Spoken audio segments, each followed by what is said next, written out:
All right, welcome to our Life in the West dialogue.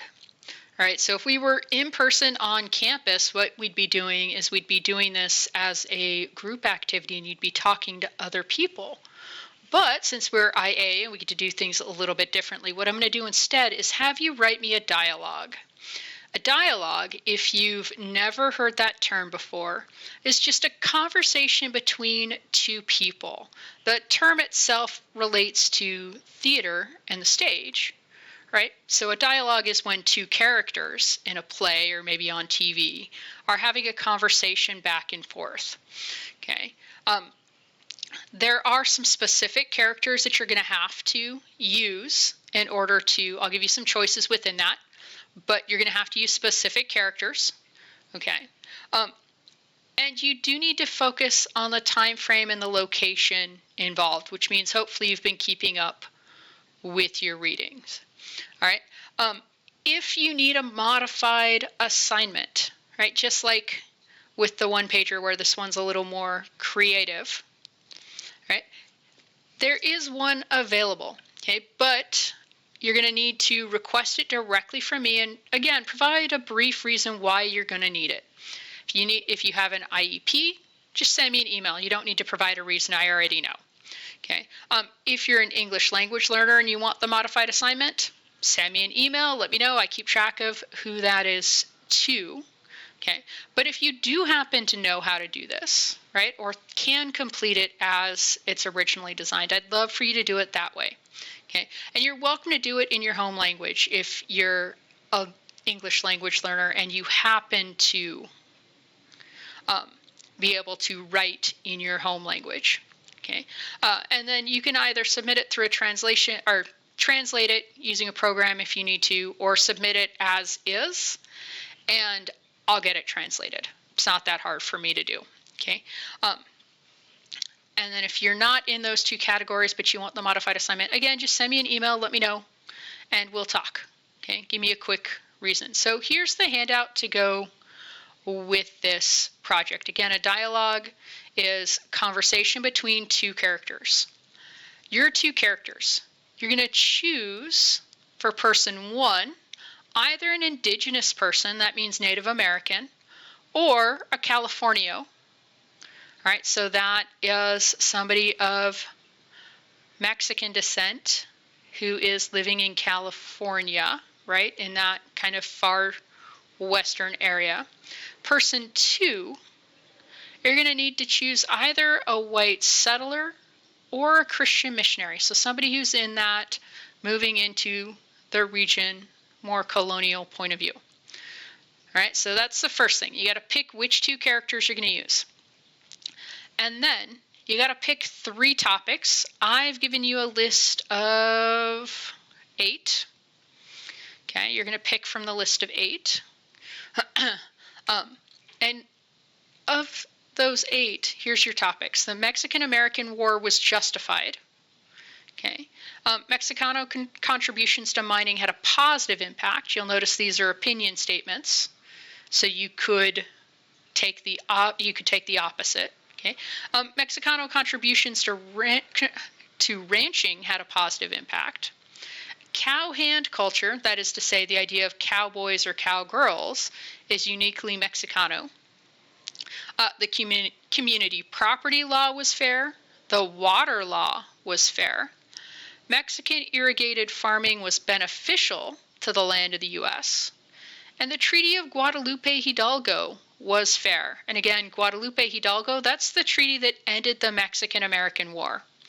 Okay, because you're picking 3, means if you don't know very much about a topic or you don't feel comfortable trying to talk about it, don't. Okay, pick 3 that you feel more comfortable about.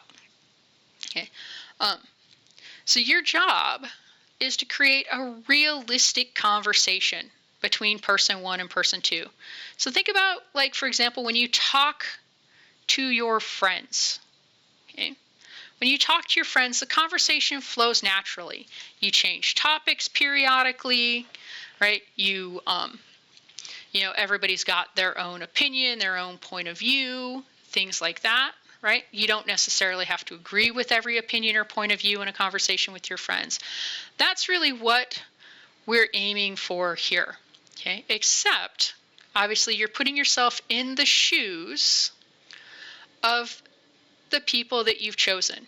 So you should accurately portray their point of view, even if, and this is a key point, even if they think or believe things that are no longer acceptable today. Okay. I know this is similar to the assignment about the Constitution and slavery. I know that this will not reflect how you personally feel, almost certainly. Okay. And I also recognize that some of what they think might be gross in terms of how you feel having to kind of put yourself in those shoes. But just like before, right, understanding perspectives we don't agree with, that are not in vogue today, that are not cool, right, is key to being able to understand history. So even though it sucks to do those things, I'm going to ask you to do those things, right? So the one thing I will ask is that you avoid, as part of your dialogue, using language that is inappropriate today, right?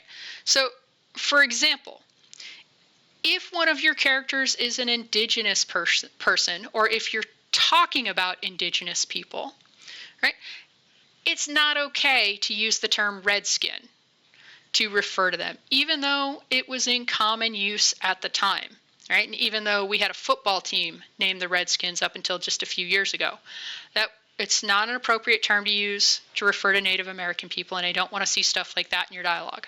Okay, so keep the perspective, the point of view, avoid the problematic language. That's our goal here, all right? Because it's a dialogue, because it's a conversation, right? Your characters should ask questions and build on the ideas of each other, right? Including challenging each other as needed to explain or expand.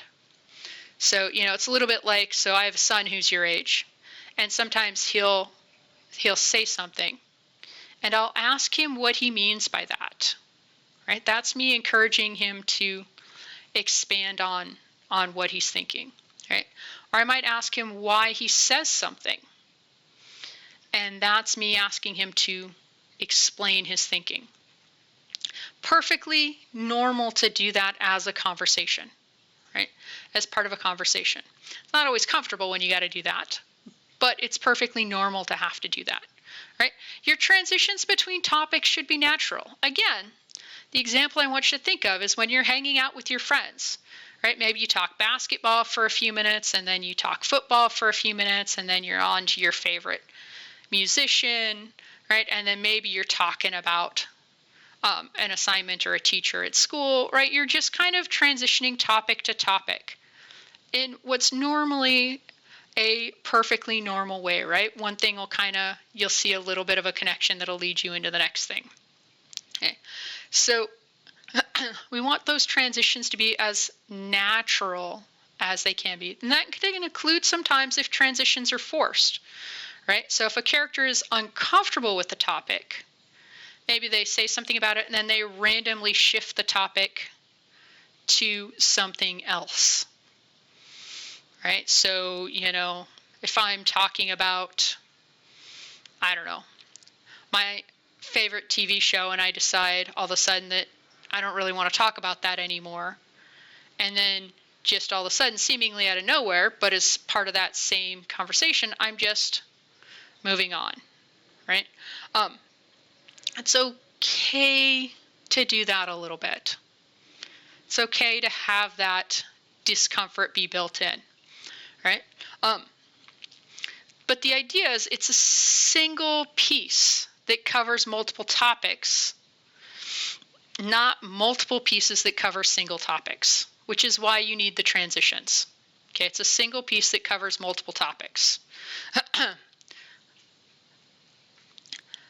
Other things to remember, your characters should remain respectful of one another, or any disrespect that's implied or portrayed on the part of a character shouldn't be intentional, but rather accidental.